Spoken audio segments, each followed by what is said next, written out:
How's everybody doing? My name is Mike. We got my dog Roots hanging out on his place, and I got Mr. Gucci right here hanging out with us. So today I'm gonna show Gucci for the first time his place bed. He has never been near one or seen one or anything like that. So you're gonna see the first time I'm attempting to just introduce him to the bed.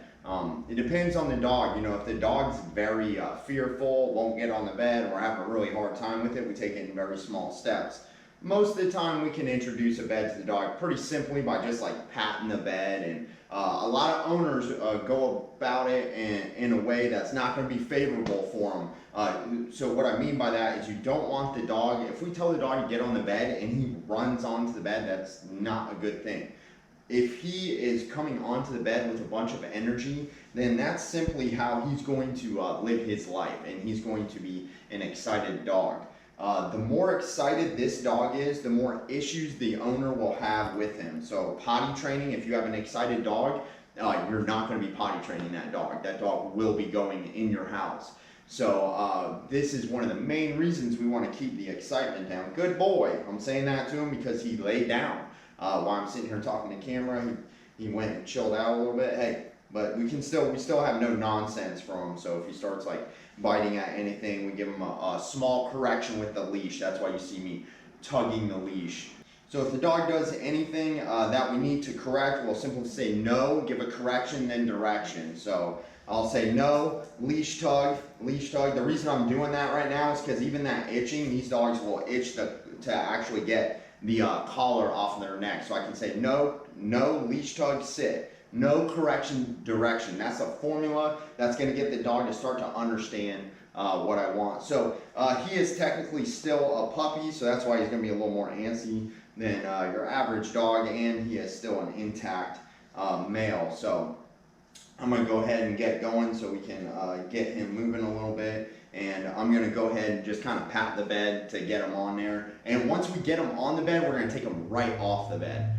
Eventually, he's going to be doing what my dog's doing and spending a whole lot of time on place, you know, hours at a time that they can spend on this bed. Hey, and it's going to be really good for them. That's how you keep your dog, especially with potty training. That's how you keep them from going in other areas in your house. That's how you keep their excitement down. That's how you give them a job. Otherwise, if your dog's just walking throughout your home, doing whatever it wants, making a decision about where it's going, what it's doing at all times, you have zero control of that dog.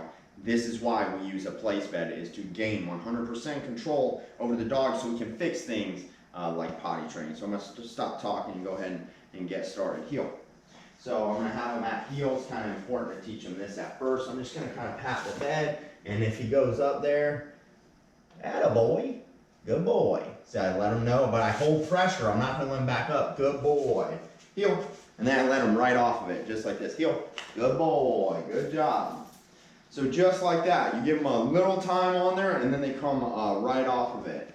Place. So I'm going to give them the command. Good boy. Heel.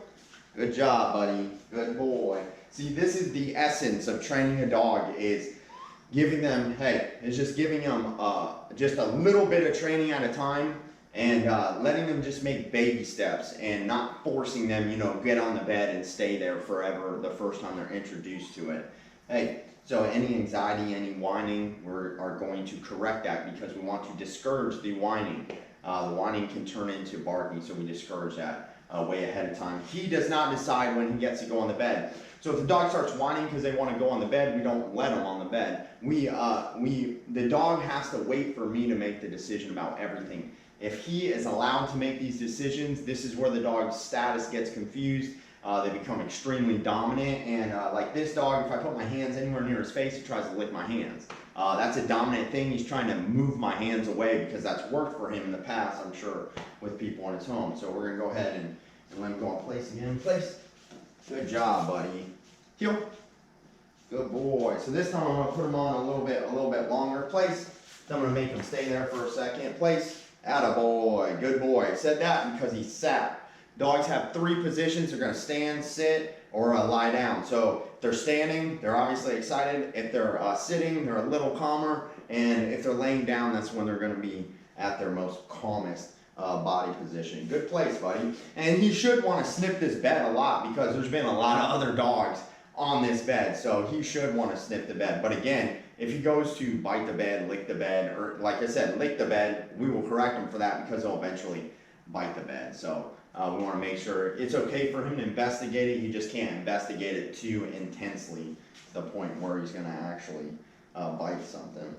And like I said, right now I am requiring him to stay on that bed. If he goes to move off, I'm going to catch him with the leash. I want to correct him, ideally before he comes off a place, so that way he understands what I want from him. If he gets off a place, then I correct him, he's not going to understand really what I want from him. So the best way for a dog to understand what we want is to correct them on time. And that means if they're doing something you want to discourage, you have to get them in the middle. You have to catch them in the middle of that or right before it, kind of when their brain goes towards it. Good boy. I'm saying that because he laid down.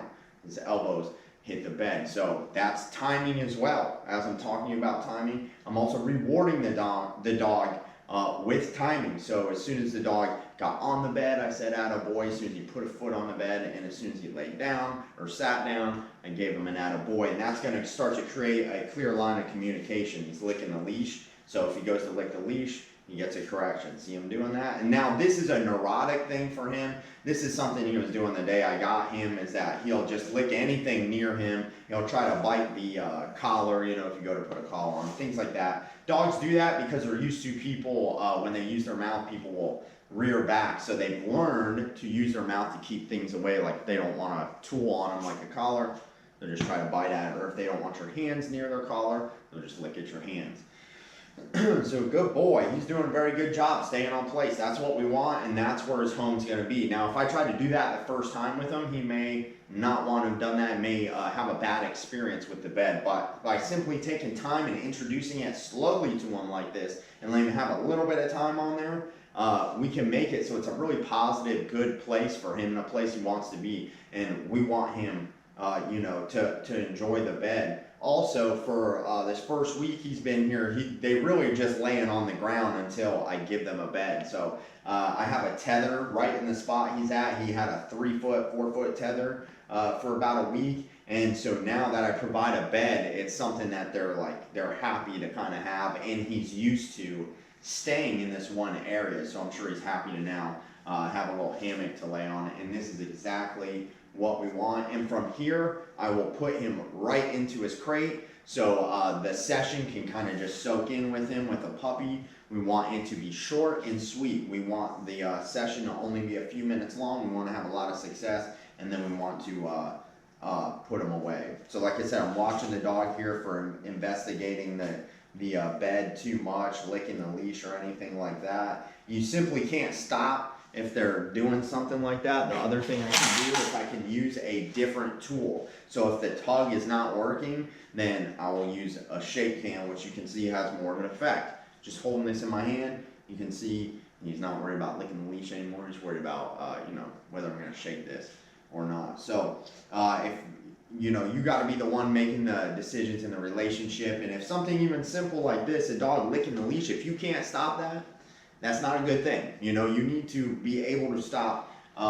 If you ask your dog to stop doing something, you should have the ability to stop them from doing that thing, even if it's just licking the leash. And again, the reason is you have to go down that road. If the dog's licking the leash, the dog will eventually chew the leash, and the dog will start destroying things you have in your home. And I've seen it a million times, you know, like with a small dog, it may not be a big deal, but you get a dog like this size, they start chewing things and cause a lot of damage, wreck couches, all kinds of things. So we get them out of those bad habits with training. This is something we would typically do at 8 weeks, and we get them out of all those bad habits, and that's how they're going to have a life that's going to run very smoothly.